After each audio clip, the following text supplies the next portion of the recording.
Kobaran api yang muncul dari salah satu rumah warga membuat panik warga di Desa Candi Negara, Kecamatan Pekuncen, Banyumas, Jawa Tengah.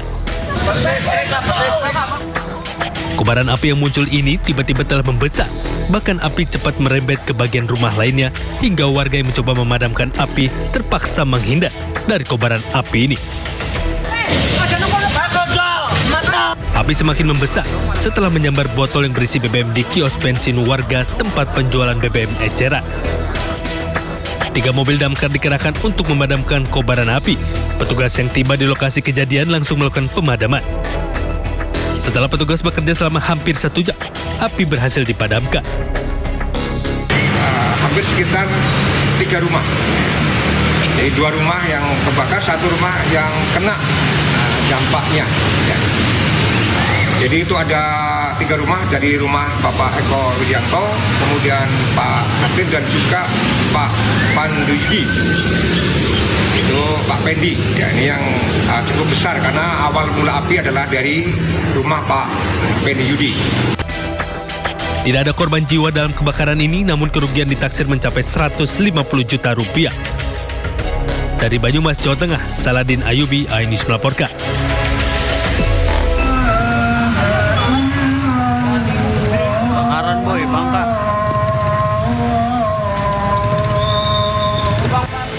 Besarnya kobaran api dengan cepat membakar sejumlah bangunan di Jalan Bangkaraya, Mampang Perapatan, Jakarta Selatan, Rabu pagi. Sebanyak 4 kios dagang dan sebuah rumah hangus terbakar. Diduga penyebab kebakaran karena ada kebocoran gas dari kios warung makan.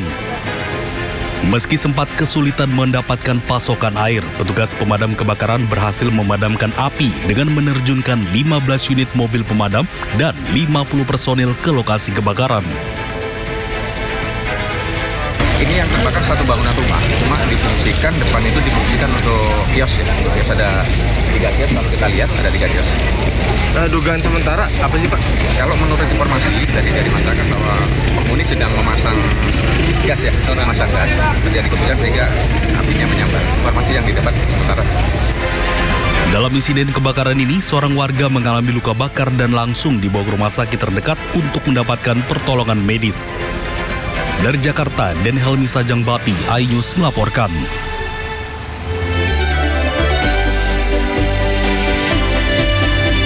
Halo pemirsa, apa kabar? Halo Sabrina, apa kabar di hari Kamis manis pagi hari ini? Kamis manis, halo pemirsa, halo Nata. Tetap semangat walaupun suara saya agak serak-serak sedikit. Agak lagi enak ya. badan mungkin ya? Betul. Oke, kita sekarang ini lagi ramai banget ya, namanya demo dan juga demo. Betul. Ini lanjutan dari tanggal 25 kemarin, yang setelah demo mahasiswa besar-besaran, masyarakat dan juga anak-anak STM yang ramai kemarin. Sekarang pun untuk DPR, iya, sekarang pun sama. Ada sekarang demo juga lagi. sama. Tapi datang dari aliansi para buruh ya, Sabrina. Betul, dari buruh seluruh Indonesia. Hari ini akan melakukan demo di berbagai wilayah Indonesia, termasuk di Jakarta. Nanti siang, ya Nata ya, di sekitar Istana, kemudian juga DPR. Ini mungkin pemirsa nanti yang ada aktivitas siang hingga sore hari, harap berhati-hati dan juga untuk melihat jalur-jalur alternatif ya, tidak melewati jalur-jalur utama yang akan dilewati pendemo. Ya betul banget. Dan kalau kita melihat waktu tanggal 25 Agustus yang kemarin, ini sempat KRL tuh saking banyaknya demonstrasi yang masuk ke rel kereta, lari-lari segala macam, kejar-kejaran polisi. Ini sampai ada tertunda perjalanan kereta api. Dan ini benar-benar merugikan juga bagi semua orang. Merugikan semua orang. Dan juga kalau kemarin itu tuntutannya adalah menuntut tunjangan bagi para anggota DPR untuk tidak sebesar itu. Kalau hari ini tuntutan para buruh adalah untuk menolak adanya outsourcing. Kemudian juga membentuk Satgas PHK dan juga menolak upah yang rendah begitu. Upah rendah, kerja serius gaji bercanda maksudnya gitu ya Sabrina ya? Iya, nanti kita lihat bagaimana jalannya demo. Semoga demonya ini berjalan lancar, aman, damai dan juga intinya tertib lah ya. Iya, betul. Dan kita pun akan membahasnya lengkap dalam program Sindo Today. Program akan menghadirkan informasi-informasi terhangat hari ini bersama saya Nata Arman dan saya Sabrina Asila. Sebelum kita mulai seluruh rangkaian Sindo Today, redaksi kami telah menyiapkan 3 berita pilihan dan ini dia.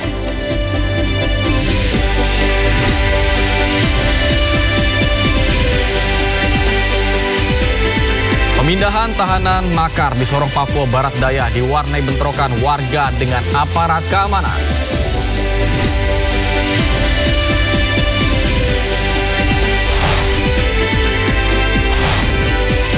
Dugaan keterlibatan aparat dalam kasus penculikan dan pembunuhan Kajat Bank BUMN mencuat.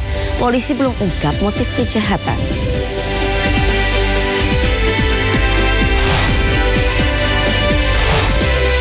Tiga mobil mewah milik tersangka kasus dugaan pemerasan K3 Immanuel Ebenezer belum disita KPK, diduga disembunyikan.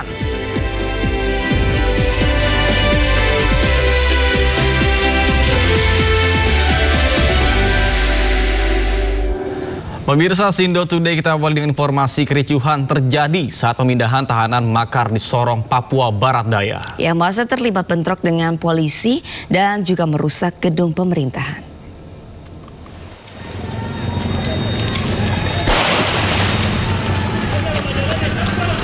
Pemindahan 4 tahanan kasus makar dari Sorong, Papua ke Makassar, Sulawesi Selatan berakhir ricuh Rabu dini hari. Massa menyerang aparat dengan batu dan kayu, sementara aparat membalas dengan tembakan gas air mata. Kericuhan ini terjadi Rabu dini hari tadi. Akibat serangan massa, salah satu perwira polisi dilaporkan terluka. Massa sebelumnya juga sempat memblokade area di depan Mapolresta Sorong Kota. Upaya aparat membubarkan massa di jalanan kota Sorong mendapat perlawanan.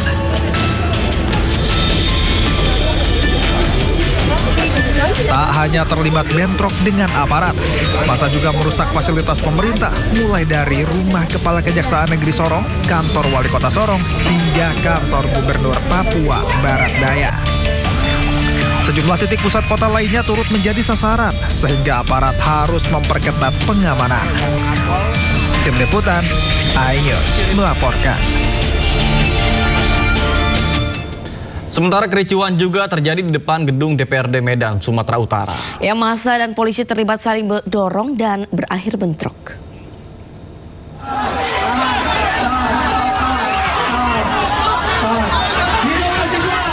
Aksi unjuk rasa ratusan mahasiswa yang semula berjalan damai di depan gedung DPRD Sumut berlangsung ricuh.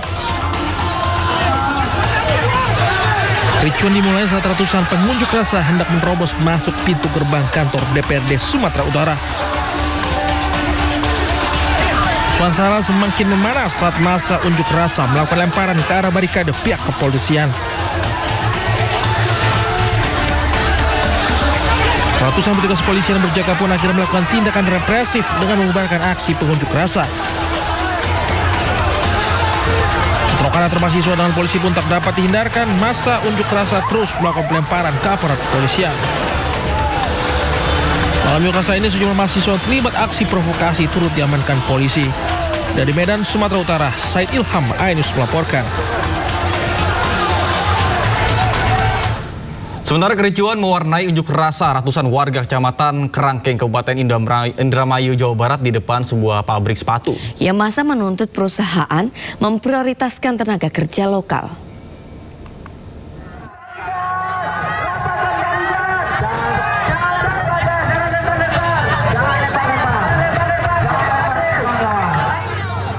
Unjuk rasa dari Aliansi Masyarakat Sekecamatan Kerangkeng, Kabupaten Indramayu di depan PT Sunbright Lestari diwarnai kericuhan.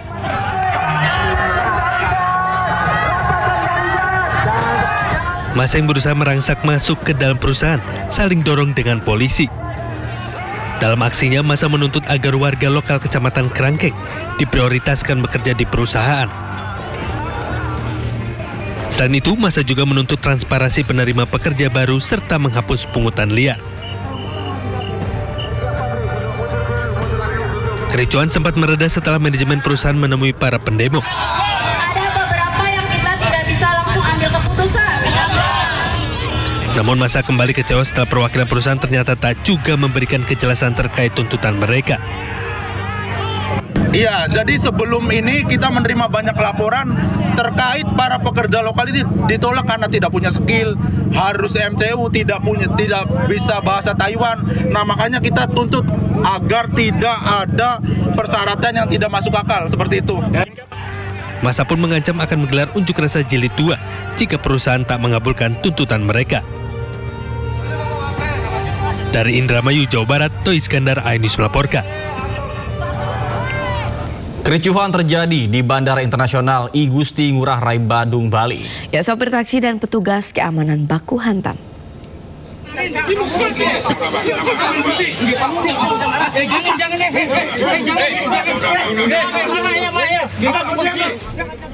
Viral di media sosial kericuhan yang terjadi di area Terminal Internasional Bandara I Gusti Ngurah Rai Bali.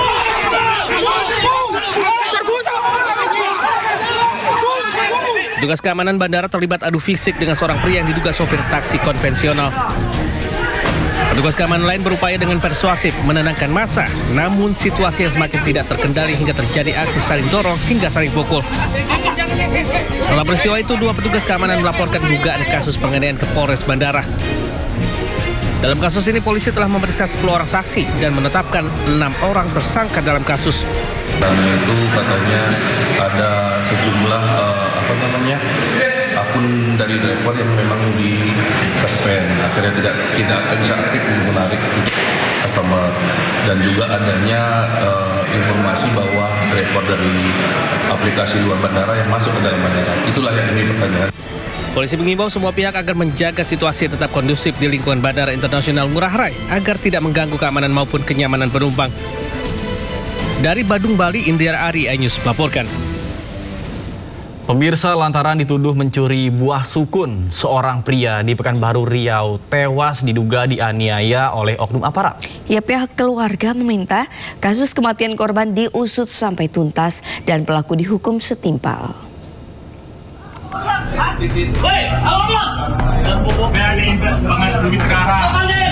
Video amatir ini merekam aksi penyiksaan yang diduga dilakukan oknum aparat kepada 2 pria, Gunawan dan Supriyanto, yang dituduh mencuri buah sukun.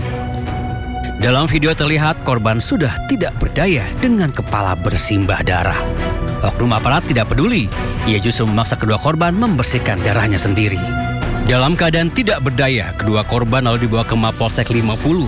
Namun tak lama, keduanya dilepaskan karena tidak ada laporan pencurian buah sukun.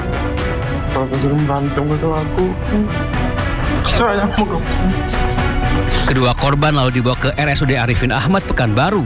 Naas, 1 korban, Gunawan Sentosa, meninggal dunia akibat luka parah dan infeksi tetanus. Keluarga korban pun meradang. Mereka mengaku akan menempuh jalur hukum dan telah membuat laporan ke Pomal agar pelaku segera ditangkap. Korbannya mengalami luka di bagian kepala, 3 titik, urat lengannya putus. Yang diduga di bagian kepala dipukul dengan menggunakan senpi jenis genggam.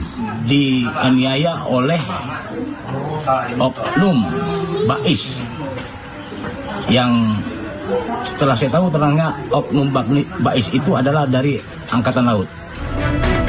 Kini korban sudah dimakamkan, sementara 1 korban lainnya masih trauma dan berharap pelaku segera ditangkap. Dari Pekanbaru Riau, Indra Yose Rizal, iNews melaporkan.